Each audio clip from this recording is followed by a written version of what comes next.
Thank you very much for inviting me, to giving me the opportunity to talk about this topic.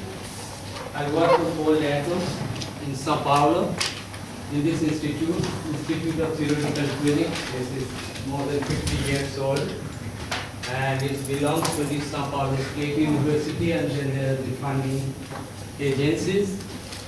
And also I mentioned that this institute there is the only hosted is the only partner Institute of Theoretical Physics in Trieste. It is called South American Institute of Fundamental Research. So we have a lot of research activity there. So I shall talk about simple things, elementary things about cold atoms. It will have a little bit of overlap with Professor Florian's talk, first talk, and also the next day I shall talk about applications in solitons and with dipolar atoms, and there it will have some overlap with Professor Luis Santos' talk. So now I go to the next.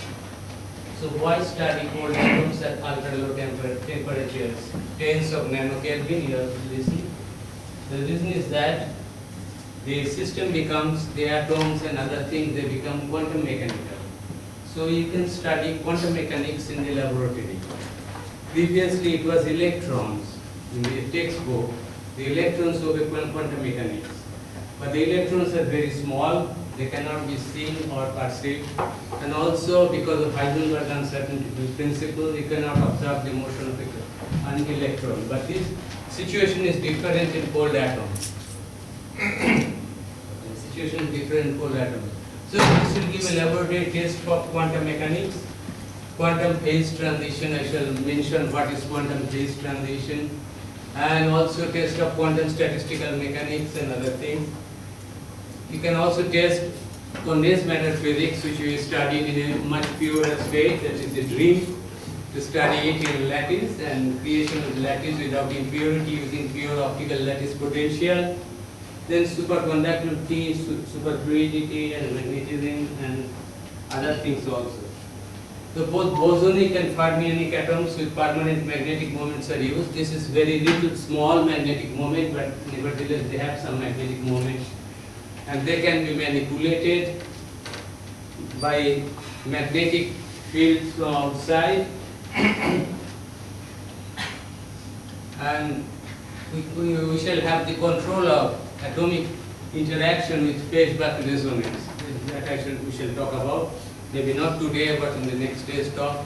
Because in nuclear physics or atomic physics, the interaction is considered to be God-given. It is fixed. But now we can manipulate, we can increase the interaction or reduce the interaction in this situation. So we shall talk about trapping, evaporative cooling little bit, that was talked in the first talk, and then we shall talk about the mean field equation, how to do theory with this. There are interesting things like superfluidity and vortices we shall mention, but we shall not have much time to talk, and how the cold atoms behave and how do they look like in optical lattice potential. We shall talk about what it is. Interference of matter waves. We know interference of light waves. So interference of matter wave, quantum phase transition and Josephson oscillation, these things will be mentioned. And also degenerate Fermi gas and also Fermi superfluid. So we have the Bardeen-Cooper-Schrieffer to Bose-Einstein crossover from Cooper pairs to molecule. We shall mention about this. So attractive condensate will collapse. This we shall talk about more in the next talk tomorrow. So the laser cooling and trapping of atoms is got the 1997 Nobel Prize in Physics. We shall talk a little bit about this, how to make the atoms cold. And Bose-Einstein condensation was predicted in 1924. There's an interesting story because this young scientist, Rothenberg, after getting his master's in applied mathematics from Calcutta University, he started studying the black body radiation. So there was Planck's formula of black body radiation that could explain the principal features of black body radiation. So by studying it, he realized that this is due to photons. So he could give a microscopic look to explanation of the black body radiation by counting photons and distributing them correctly in individual layers of quantum states. So he could tell her, and this distribution of photons is completely different. The way he suggested to fit the black body radiation is completely different from the classical Maxwell-Boltzmann statistics, which is known at that time. So he had difficulty in publishing this paper. Then he sent, after paper being rejected, there are many good papers which are rejected, even papers which got Nobel Prize got rejected, and he sent it to Einstein. I shall mention a couple of other papers later. And Einstein studied it, and he realized the importance of the paper, and he recommended it for publication. It was published, and he did some extension. The extension is that if you apply the same statistics which discovered by Bose to massive atoms, distribute them in the same way without knowing what was being distributed, he realized that a very large number of atoms comes to the ground state at a relatively high temperature compared to the Bose-Einstein and compared to the Maxwell-Boltzmann distribution that is known as in classical statistical mechanics. So he realized that something happens there, and he predicted that the property of the system should change when a lot of atoms come to the ground state, and this is known as Bose-Einstein condensation. But the importance of this was not realized till many years later. In the first time, London suggested that the liquid helium, which becomes superfluid, could be, or at that time some people suggested this could be due to Bose-Einstein condensation. And later on it was experimentally done at high temperature, and I shall not go through this in detail. Only I shall mention that at low temperature it was shown in the morning. At low temperature they behave like atoms in a gas, behave like particles. Then it has you lower the temperature, it behaves like waves of larger dimension, and eventually at low enough temperature, the dimension of the atom becomes very large and it occupies whole space. For example, an electron at high velocity can pass through a small hole. So it has small dimension. But if the electron has large, very low energy, very small velocity, it hits the boundary of the hole. It cannot pass easily. Like light wave, it comes to the door, it makes a sharp shadow because the energy is high. If sound wave comes, it cannot pass, the wavelength is comparable to the size of the door and it gets bent. So at low temperature, the atoms become larger and it becomes quantum. And what is quantum, being quantum? So then the Bose-Einstein condensation was detected in 1995. It's mentioned there by these three people from Ketterding, women, and Eric Cornell, women, and Wolfgang Ketterding, for some reasons of the size it came there. So de Broglie wavelength, I give some small mathematics. So de Broglie wavelength of matter, lambda is the de Broglie wavelength, and you can see it, and the v is the velocity you can calculate by classical means in this way. So in oven, which is 400 degree Kelvin, the velocity of the atom is 3.2 kilometers per second, and the de Broglie wavelength 0.1. And laser cooling down to 50 microkelvin using this de Broglie formula gives an wavelength of 0.4 micron, and velocity of 1 meter per second. And BEC happens at 50 nanokelvin, where the velocity is of the order of 1 centimeter per second, and this is 10 microkelvin or of that order. The trouble is that the laser cooling, which was mentioned in the morning, it kicks down the velocity at the rate of some half meter per second, something like that, from kilometers per second. And so what happens that once it becomes of that order of magnitude, if you hit with another laser to cool it down, it moves in the other direction, it does not cool down. So what type of atoms can be used in BEC? So some basic characteristics of Bose-Einstein condensation. This is a pure coherent state of atoms, coherent state of matter, in the sense that light can be made coherent under special conditions. They have the same phase relation. So if you have a large system of Bose-Einstein condensation, one side knows about the phase in the other direction. The phase is well behaved. So this is the macroscopic quantum state observed, and it can be studied and manipulated in a laboratory. You can have wave particle duality, it can behave like particle and it can also behave like wave. Then you have interference of matter wave, vortices, superfluidity, atom laser, this kind of thing. And you need quantum statistical mechanics. And now you have to go keep this thing till absolute zero in the gaseous state to observe this Bose-Einstein condensation. So you have to reduce the density by orders of magnitude, by something like 10 orders of magnitude, so that two atoms cannot come close to each other to form a molecule or become liquid or solid. To give an order of magnitude, the distance between two atoms normally is in matter is of the order of angstrom, couple of angstrom, 10 to the minus 8 centimeters. But in this rarefied state, low pressure state, the distance between two atoms is of the order of 500 angstrom to 1000 angstrom. Distance is very large. So the atoms see the interaction, the potential with another atom in a very vague way. So now I show you what I mean by quantum statistics.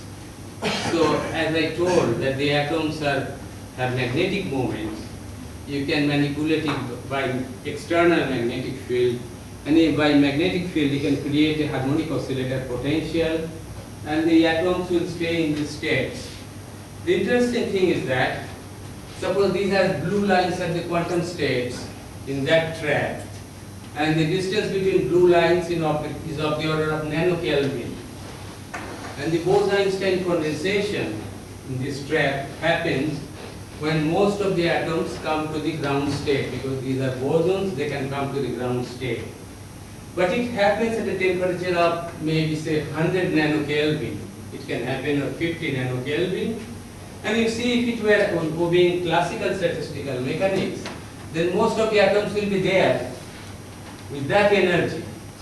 Because it does not obey classical Maxwell-Boltzmann distribution, most of the atoms can come to the ground state. So this obeys classical statistical mechanics. Another thing is that, first thing is that it must obey quantum mechanics to obey classical quantum statistical mechanics. So how do you know it obeys quantum mechanics? Because you study kinetic theory of gases, you know the energy of a system of atoms is 3/2 nkt. So the specific heat, derivative of energy, becomes a constant. This is the classical result, 3/k. But if you go to lower temperature, specific heat maintains that constant value till the system becomes quantum at low pressure and low temperature. Then the specific heat linearly goes to 0.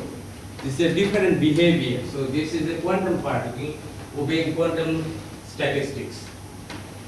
So this picture was shown many times before. So this means that the velocity distribution is all around 0. The central line shows the number of atoms with 0 velocity, and there is small number of atoms with a larger velocity. Here, large number of atoms have larger velocity. So this is the condensed state, 100 nanokelvin. So now we are taught in quantum mechanics textbook and quantum mechanics class that we cannot observe quantum particles because of Heisenberg uncertainty relation. If delta H, delta P is a finite number, if you remove the uncertainty in position, the uncertainty in, if you make delta X 0, delta P becomes infinite. That means that the velocity or momentum can be anything. But you can write delta P as like m times delta P, mass times uncertainty in velocity, so that you can rewrite this as delta X, delta P as h by m. And what is the mass of the condensate? That Professor Floriano talked in the morning. It has tens of millions of particles. So you have this much. One atom has a very large mass, 10 to the power 2 times 10 to the power several orders times the mass of the electron. And the condensate has maybe 10 to the power 10 times mass of the electron or even larger. So this mass is very big, so this becomes practically zero. So you can observe a quantum system fixed in the laboratory because it has large mass. So how was it detected in the first place? So what is the signal? There are many signals, complicated things that you can observe. But the simplest thing is that if it is a quantum phase transition, it becomes quantum fluid. And fluid or liquid, they take the shape of the recipient. If you put in a cup, it becomes of the shape of the cup. If you put in a plate, it takes the shape of the plate. So if it were gas, then it will occupy whole region like this. This is a system where the trap is cigar shaped. So at higher temperature, it's like a gas. But at lower temperature, you see it takes the shape of the central shape of the trap. Now if you suddenly change the trap from cigar means a elongated shape to a disc shape, then it takes the disc shape quickly. So it takes the shape of the recipient. So this is the fluid. And that was the way it was predicted to be superfluid or condensate in the first place. But there are many experimental difficulties. The solid versus ideal gas at low temperature. The artificial condition is created in vacuum, which is 10 to the power 12 or 13 atoms per cc compared to 10 to the power 23, which is normally there. Magneto-optic trap and laser cooling and evaporative cooling. In choice of atoms, this is alkali metal atoms with two distinct levels. Why alkali metal atoms? Like a hydrogen atom or lithium atom, sodium atom, it has two prominent levels. If it is in the ground state and if it receives some energy, it has the highest probability to go to the next P state, like 1s to 2p, 2s to 3p, 3s to 4p, things like that. So if you can shine a light, laser, pure laser, with the difference of the frequency, it will absorb a kick, get excited and emit a radiation, lose the energy, and it will be cooled in that sense.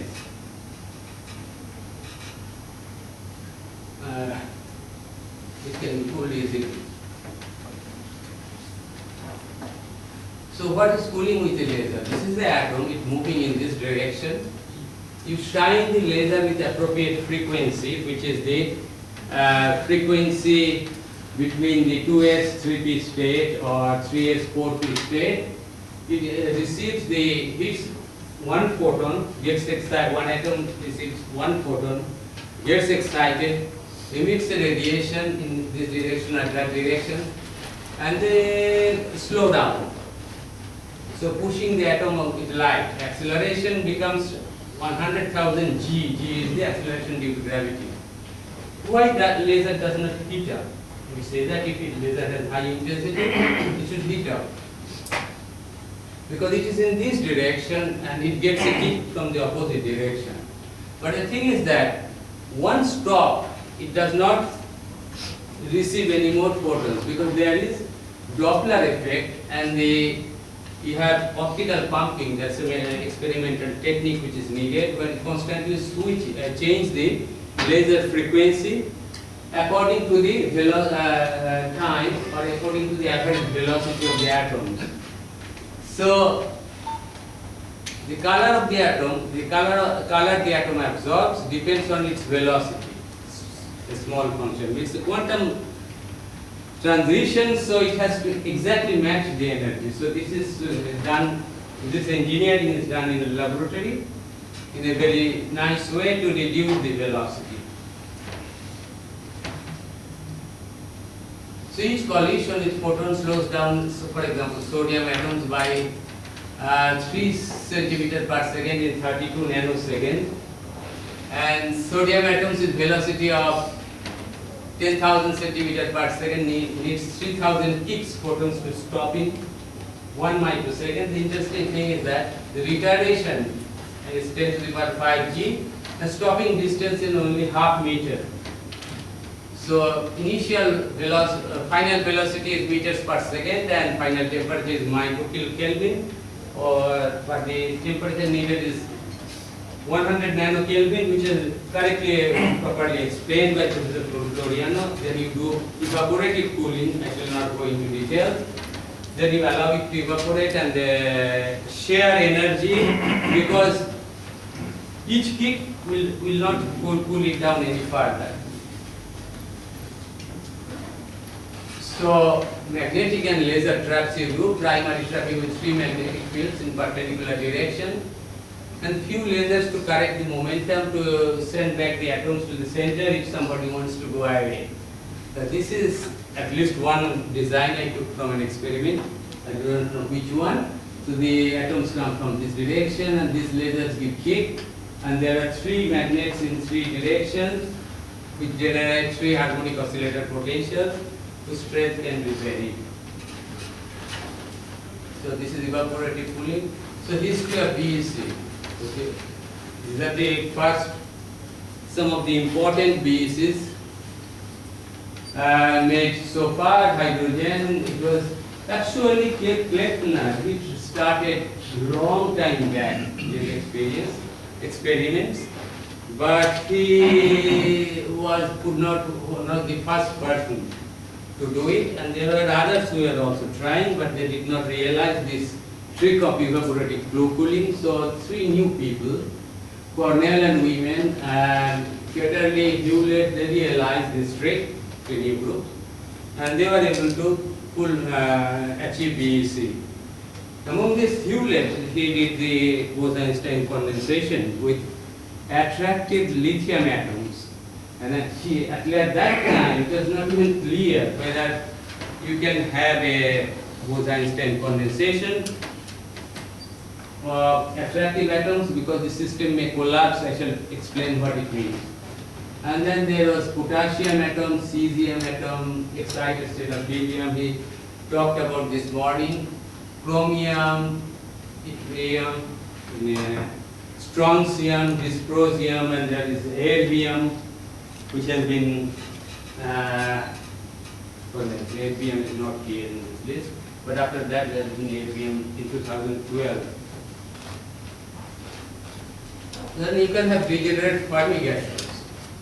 The regenerate Fermi gas, if you do the same thing, cool down the Fermi gas, it will come to the lowest levels, as was shown in one of the morning talks. So, but it's very difficult to do evaporative cooling with fermions, with contact interaction, which was explained in the morning, normal S-wave interaction, because fermions obey Fermi-Dirac statistics, and the wave function has to be antisymmetric, and as the wave function is antisymmetric, if you take the S-wave potential, you cannot put 2 fermions at the same place. But if they have other type of interaction, like dipolar interaction, they can share to some extent energy, because they can collide. Because dipolar interaction has P-wave interaction and other higher wave interaction, which does not prohibit them in coming to the same point. Only S-wave interaction stops. So, condensation So what you do, you mix Bohrs and Fermi particles, then you can do some evaporative cooling, because you share the energy among Bose particles and Fermi particles, and there is no antisymmetrization between Bose particles and Fermi particles. So they can interact. So these mixtures are soon realized in laboratory. Bose Fermi mixtures, potassium, rubidium, lithium, sodium, lithium, lithium, and also Fermi mixtures. So there are two states of potassium and two states of lithium. These are also condensed because there is no requirement of antisymmetrization in these cases. So what happens? The bosons are much easier. It's very difficult, but much easier to condense when you reduce the temperature. You see, this is big, still in gaseous state outer part, and now at lower temperature it condenses. The fermions, you see that it's still big. So you have to reduce further temperature to see the superfluidity. You can see real superfluidity in fermions only when there is some attractive interaction between spin up and spin down fermions. Only spin up fermions, they cannot have this kind of interaction in S wave. So spin up and spin down they can have, and they can form a pair or form a molecule. In some sense they form a composite boson, and then you have superfluidity. That is happening. So in normal case, in case of electrons in solids, in metals, it gives rise to superconductivity, and the theory of which was given by Bardeen, Cooper and Schrieffer in 1950s. But if the atoms, if the particles are chargeless, there cannot be superconductivity. You have only superfluidity of fermions.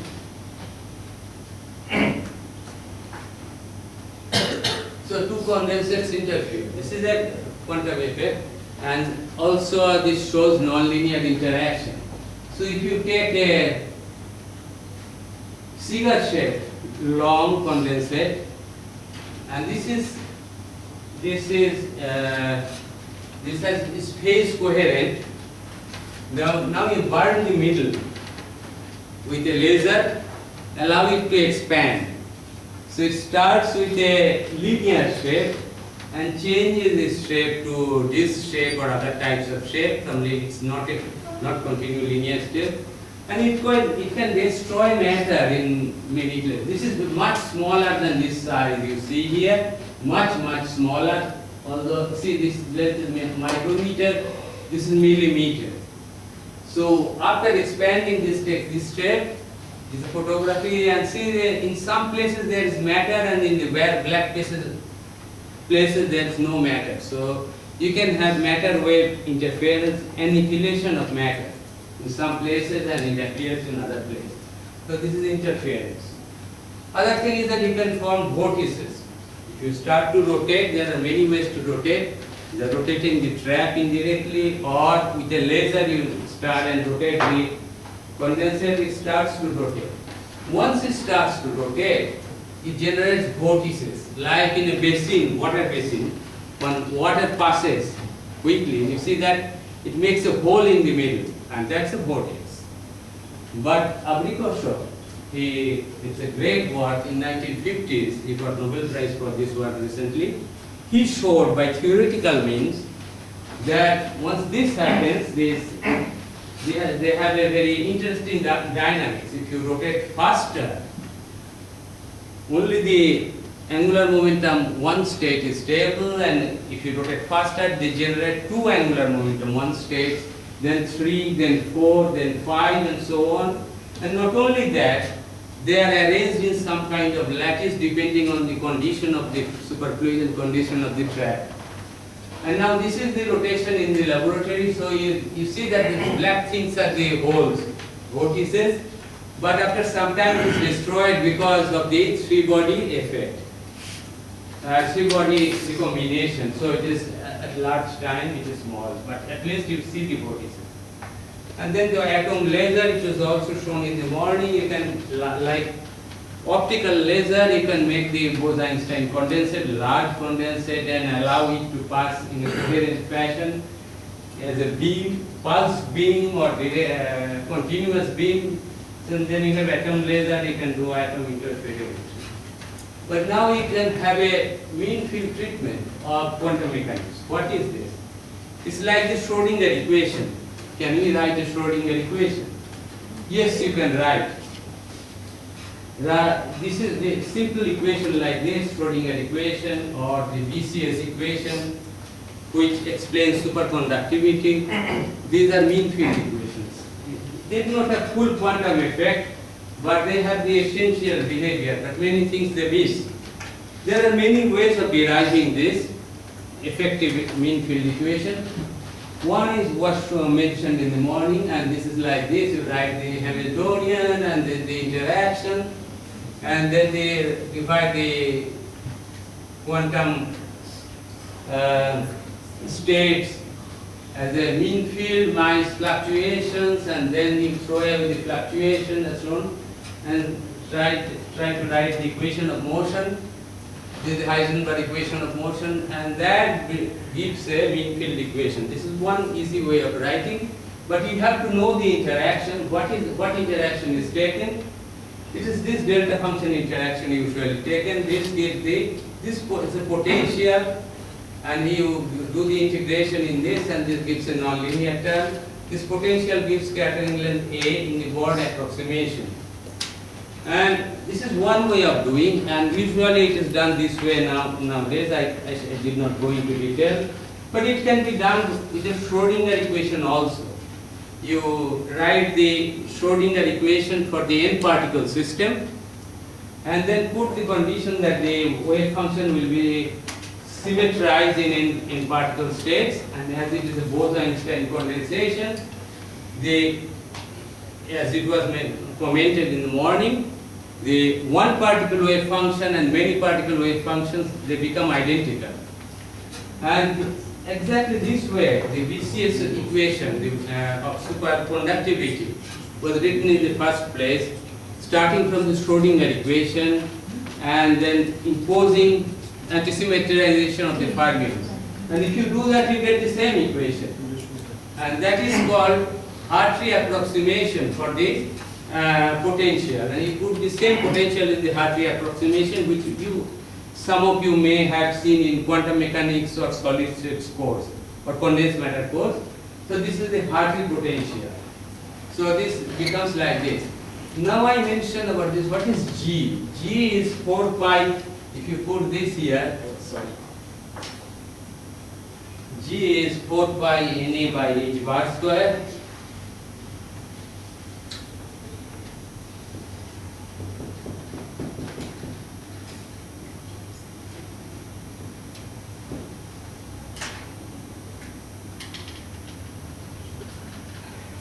No, sorry. H bar.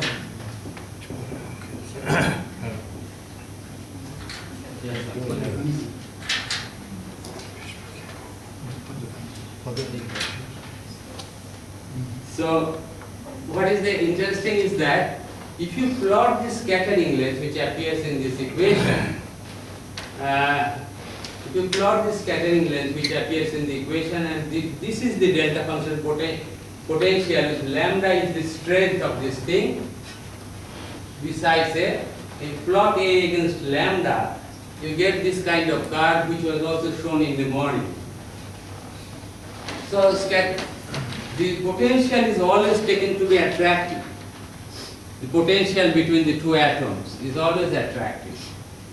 But the effective potential in this equation can be attractive or can be repulsive. The thing is that the scattering length first goes to minus infinity, then starts with plus infinity, goes to minus infinity, and so on.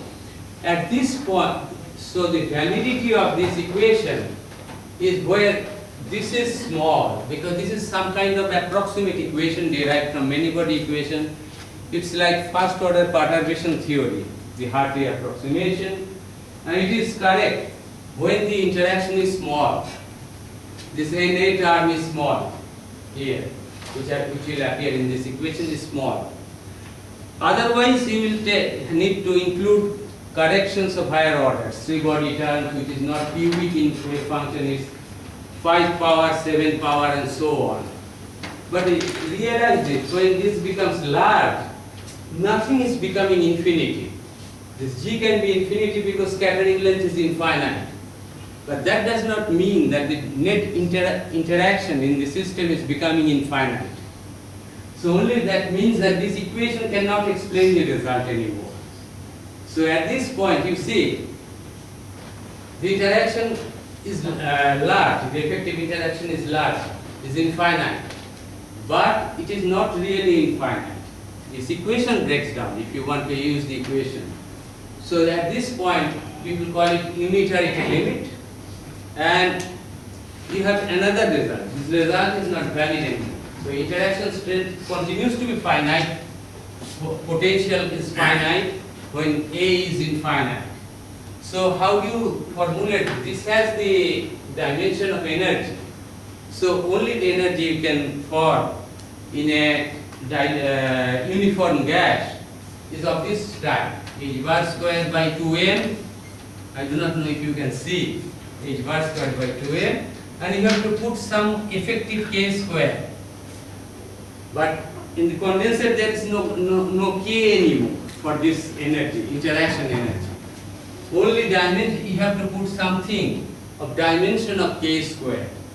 It is only the density to the power 2/3 which has this dimension. So that is the only way you can form energy. So it is psi to the power 4/3. So this equation will have that form in this limit. Only the equation is wrong. So this has to have that form in that limit. So I mentioned about this. So this equation can explain many things. Especially it's very suitable to explain many experimental things. But as I told you, you threw away the quantum fluctuations, then that has some price. We lose some information. Like quantum phase transition, this equation cannot predict. I will give you an example there, what it cannot predict. So now we show a little bit of interference of light by grating. And this can also be seen in the laboratory. So you see these 2 holes, 2 slits. If you pass the light, you have an interference pattern. But if you have 20 slits side by side, like in a diffraction grating, you have 3 peaks. You have 2, then you have 3 peaks, and if you have 20, you have very sharp peaks. So this has an analogy. Can a Bose-Einstein condensate show the same property, same behavior? So to do that, how to do this 20 slit pattern? So this is done in periodic optical lattice potential. So you make a standing wave created by reflecting a polarized laser. What is polarized laser? When an electromagnetic wave propagates in one direction, when the wave propagates, it means the electric and magnetic field associated with it, which are in the perpendicular direction they propagate. If the light is not polarized, this electric and magnetic fields are in arbitrary direction, but 3 directions are always perpendicular. Electric field, magnetic field, and direction of propagation, they are perpendicular. But polarized light, you have a fixed electric field in one direction and magnetic field in the perpendicular direction. If you reflect this polarized light between 2 mirrors, then you create a standing wave of magnetic field. Like if you take a cord wire and fix this and fix that, and if you shake it, then you can excite the standing wave state. You can have one wave between wall and here, and then you can have many waves depending on the wavelength. So same thing here. You can create a wave, standing wave of magnetic field, and this is called optical lattice potential. So you superpose on the harmonic oscillator this optical lattice potential, which is sin square this, So this becomes something like this. So you can also give a translation from red to blue and do some experiment, which I shall mention, I shall talk about later. So what happens, this is the Bose-Einstein condenser, these are the equidensity lines, same density, and when there is optical lattice potential, it makes small beads. You see, this is 1, this is 2, this is 3, this is 4, you can count the beads. You have small densities of matter separated by vacuum or very low density matter. So what happens? There was a nice experiment by Ingusio published in 2001, and he made an optical lattice pattern and released it. The pattern was very small like this and released. It expands. If it were a normal substance, it would expand maintaining the shape. But because of these optical lattice slices and quantum nature of the matter wave, when it after expands, it gives 3 prominent marks. Matter is here, here and here, and vacuum everywhere after expanding. It is like the diffraction experiment which I showed a couple of slides ago. This one, 3 prominent illuminated regions. So here you have the 3 prominent matter waves like this. This you can explain by Grosby-Tykes equation. We solve the Grosby-Tykes equation, suppose in 2 dimensions. So 2 dimensions are independent. So this is the small thing. This is expanded optical lattice pattern of the matter wave, which is this size, this much size. You allow it to expand. This is amplified, this circle. You allow it to expand in x and y direction. You have 3 prominent beats and this expands like that. Now, if you do it in 3 dimensions, this was done by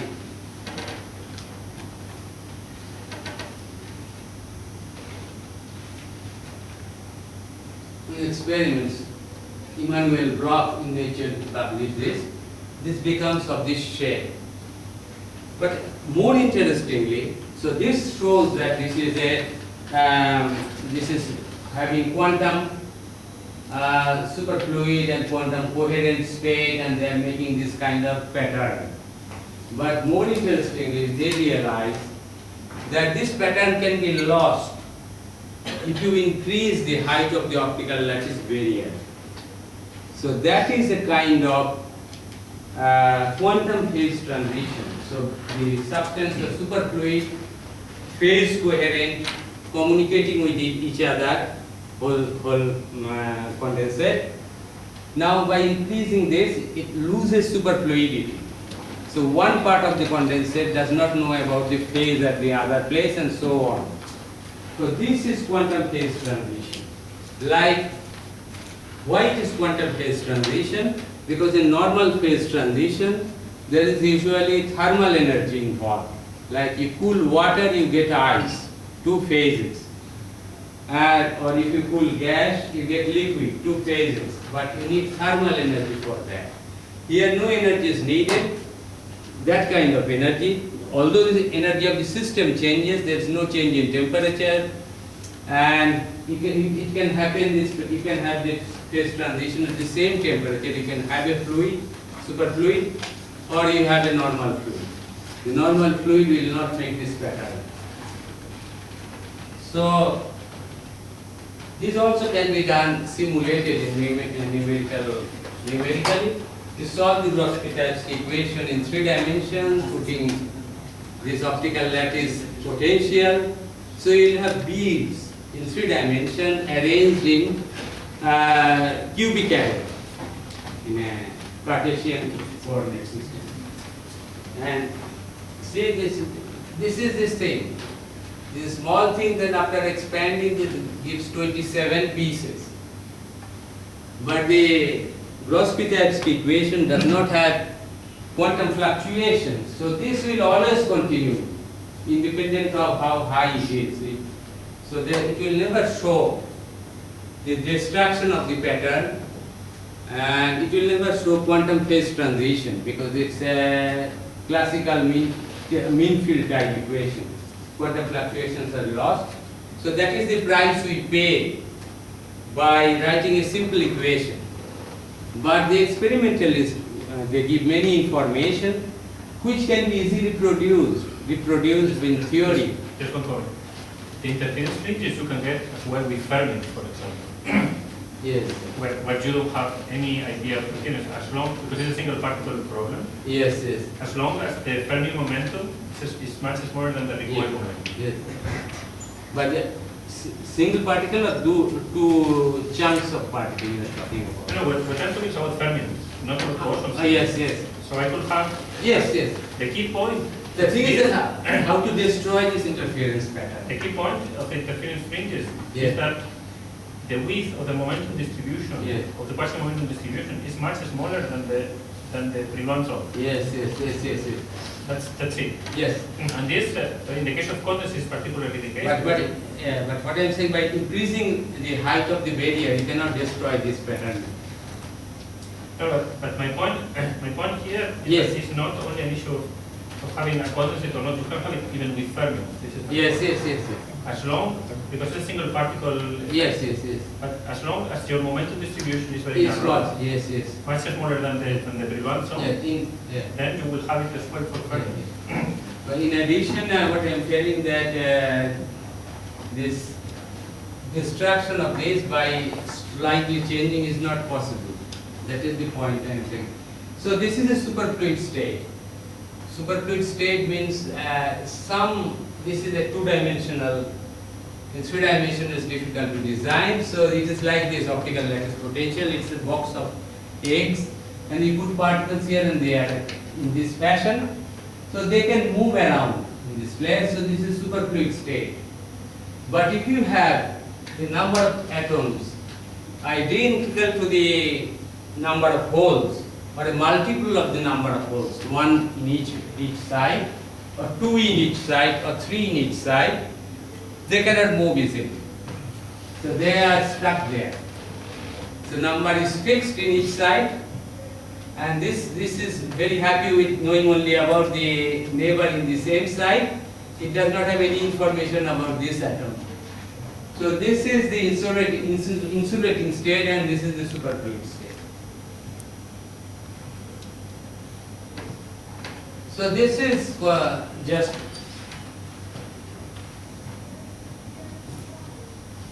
something, the quantum phase transition as observed in the experiment is like this. So this is the picture shown for a certain value of the height of the optical lattice potential. So you have this interference pattern. He keeps on increasing the interference pattern. He keeps on increasing the height of the optical lattice barrier. So this happens, and then you see that with much higher optical lattice barrier, the interference pattern is completely destroyed, and the system became a Mott insulator. It's no longer a superfluid. So this is possible. So Josephson oscillation.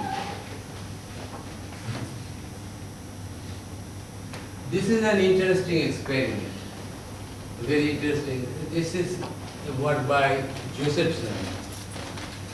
So we have this optical lattice potential superposed on the harmonic oscillator potential in one dimension, and blue one is a shifted one. So you make a condensate here in the red one and shift the potential. So what happens? This goes up, stays there in this blue potential, and due to Josephson effect says the following: if the barriers, there is quantum tunneling was predicted long time ago in alpha particle decay by George Gamow, because it's nuclear decay. Nuclear can decay by emission of alpha particle, which is predicted by George Gamow, that the alpha particle which is trapped in the effective combination of Coulomb and nuclear potential can go out, but it will take a huge amount of time depending on the height of the barrier and the width of the barrier. It can be seconds, it can be months, it can be years. So this effect was known till that time, but another genius, he was doing his PhD when he was very young, 20 years old, and he realized, studying theoretically the superfluidity and interpretation of wave function and writing an expression for velocity of the quantum wave, he realized something interesting.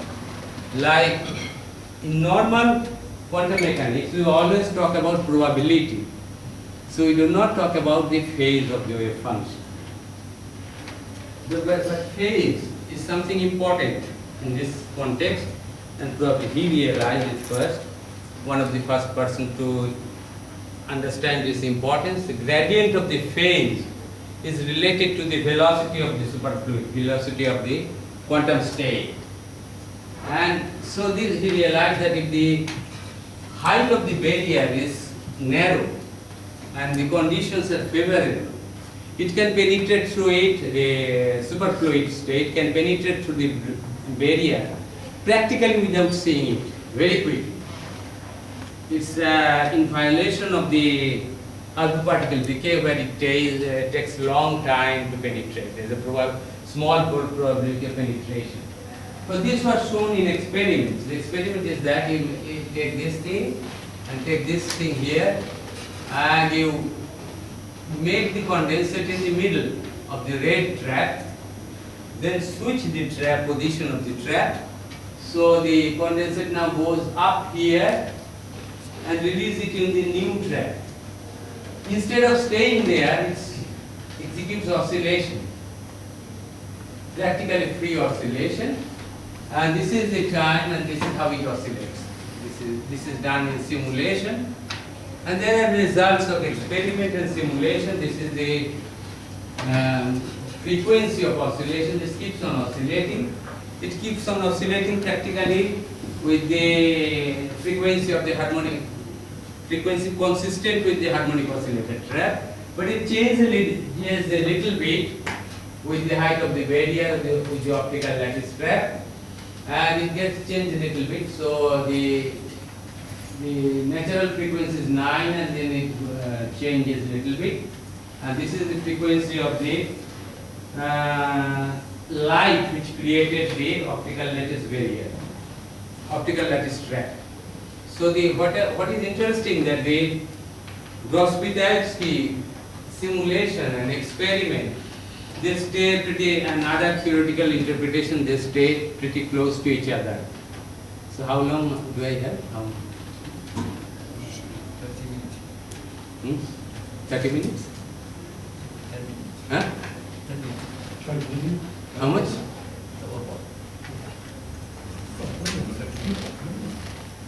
Roughly how much? A quarter. Huh? 15 minutes. Okay. Yes. So this is very interesting, this thing, that it happens this way.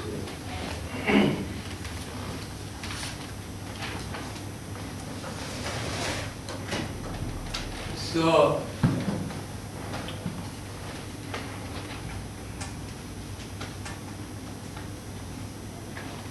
degenerate. So there is another interesting thing in fermions. So how do we know that a superfluid is formed? One of these, in case of fermions. In fermions is very tricky, because this can fake the superfluidity effect.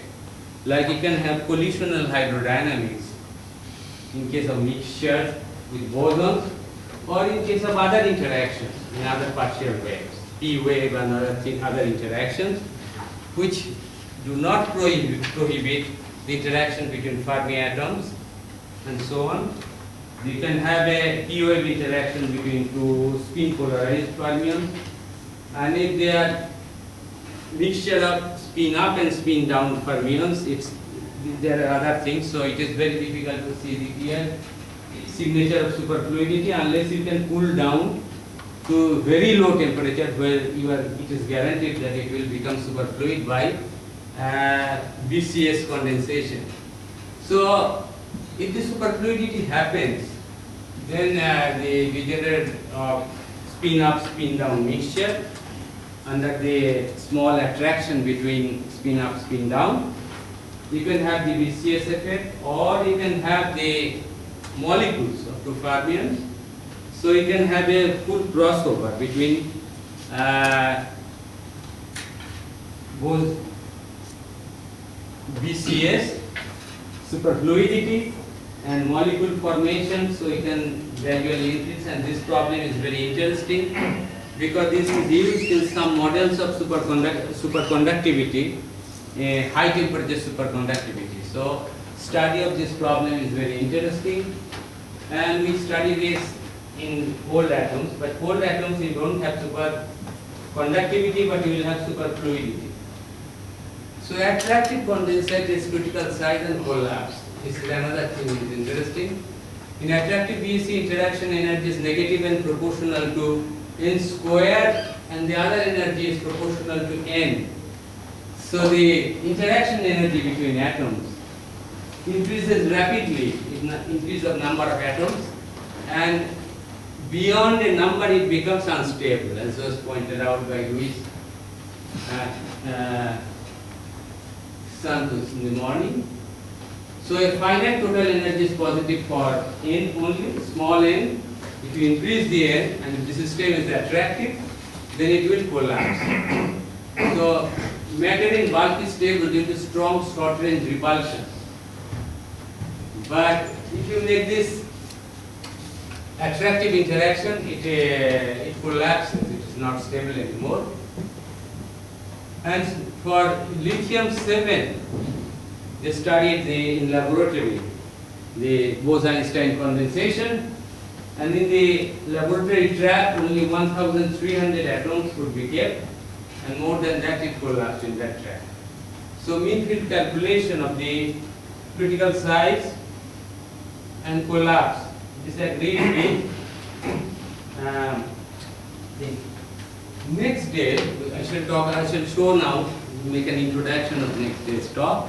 Let us finalize this.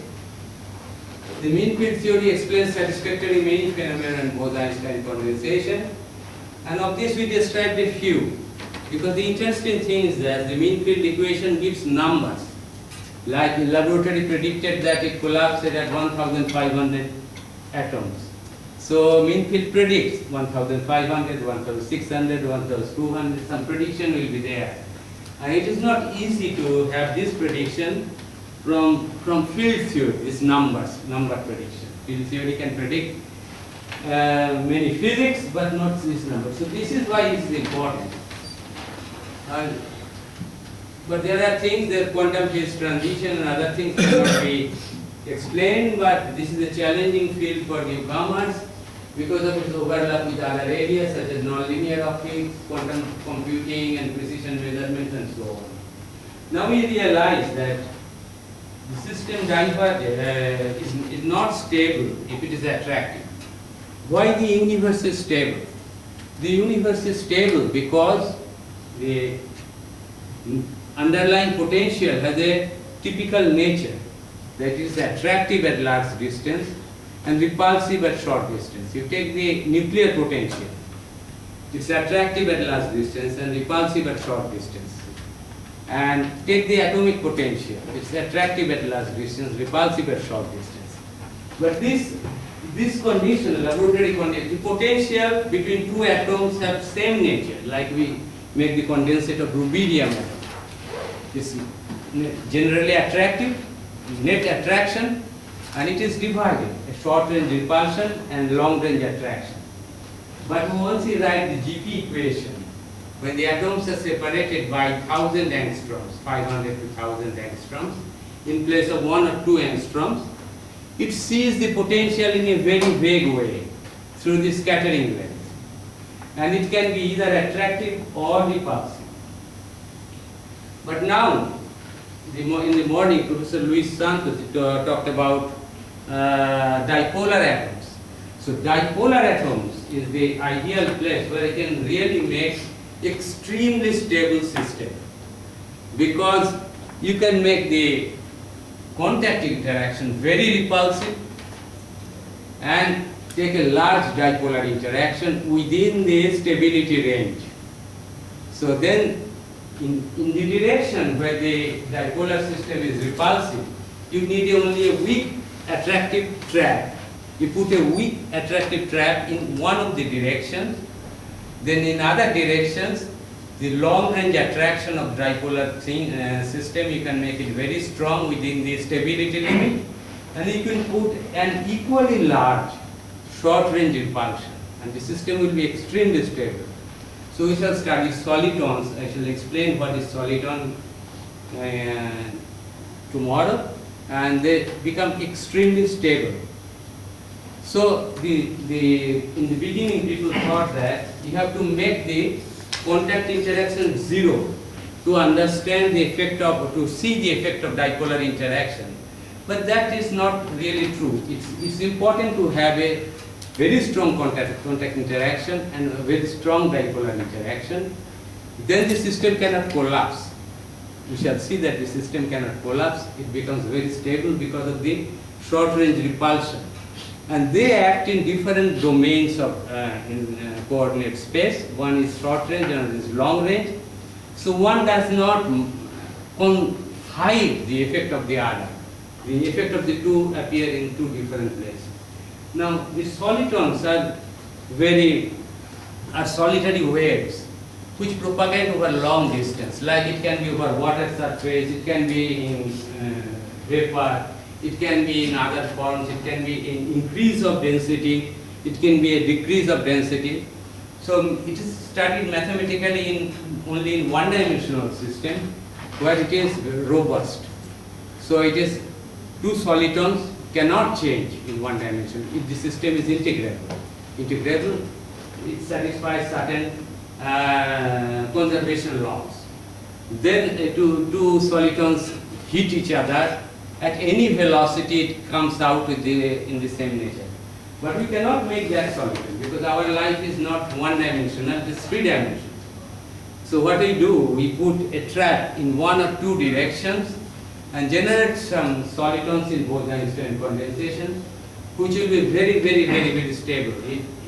So it tries to disappear, but it cannot disappear because of the inherent properties of the system.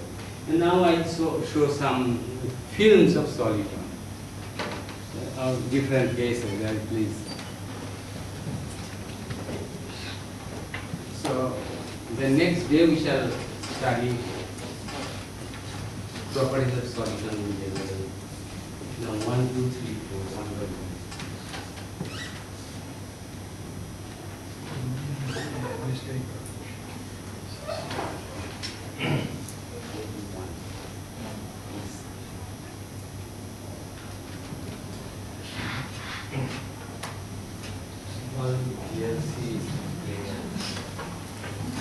So this one wave is coming, this one-dimensional solution, it hits the other wave, it goes out, then the same wave stays, appears there, it is not destroyed. So the other is the tsunami business, water wave, made in earthquake. It can propagate between 5,000 to 10,000 kilometers, 5,000 around that distance, without being destroyed. So that is like tube, you can make a laboratory tube.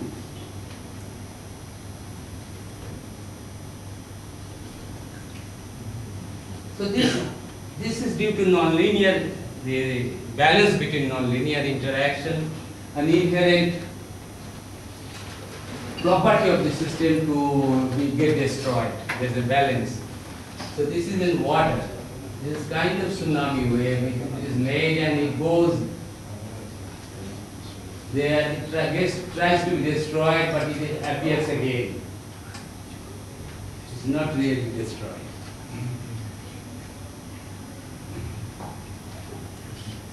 So, it is shown on 3. 3 is a vortex, anti-vortex pair.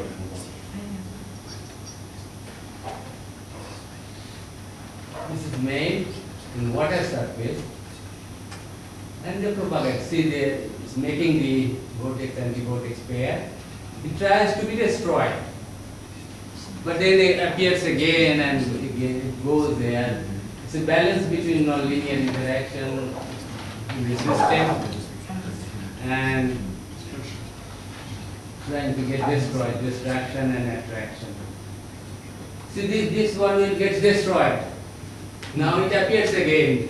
It cannot destroy because of the conservation of angular momentum. Momentum and angular. Even if it tries to get destroyed, it is so stable it cannot get. See, it appears again. And fourth one.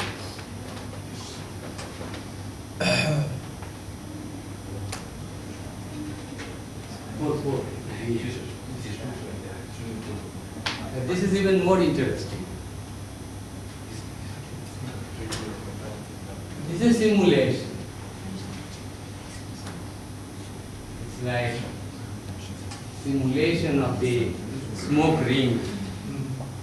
But there are several other extensions of this which is even more interesting.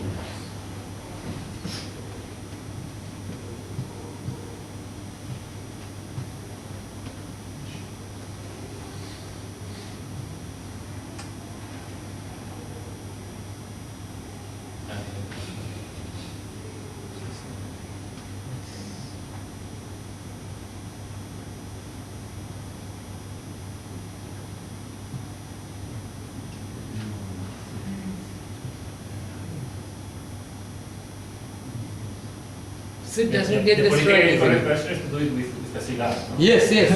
It's the same thing.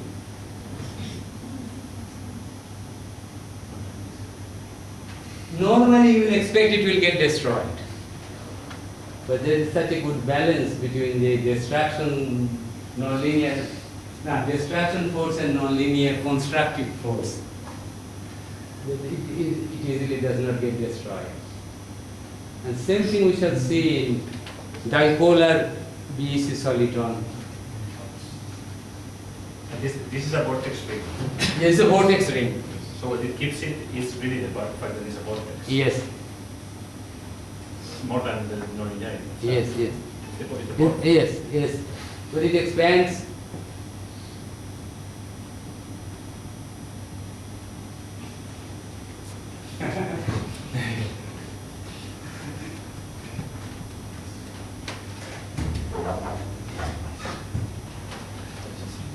This is made by whale below water.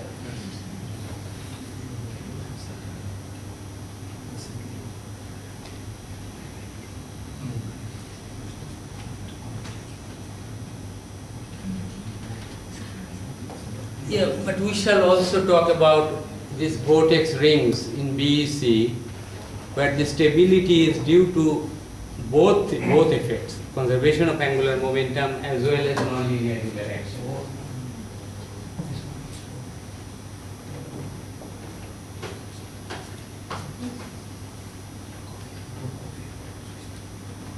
So this also in volcano. We'll see the same thing in volcano.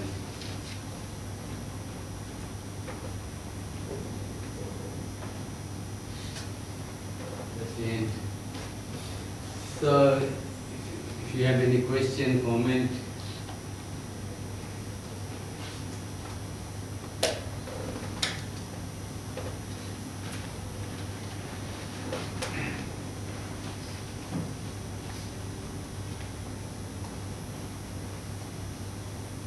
Ese lo muestro, sí.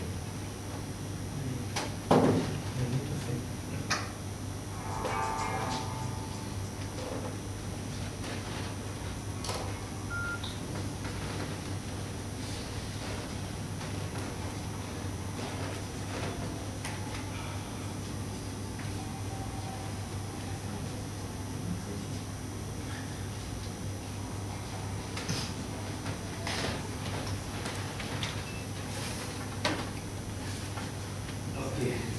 Okay.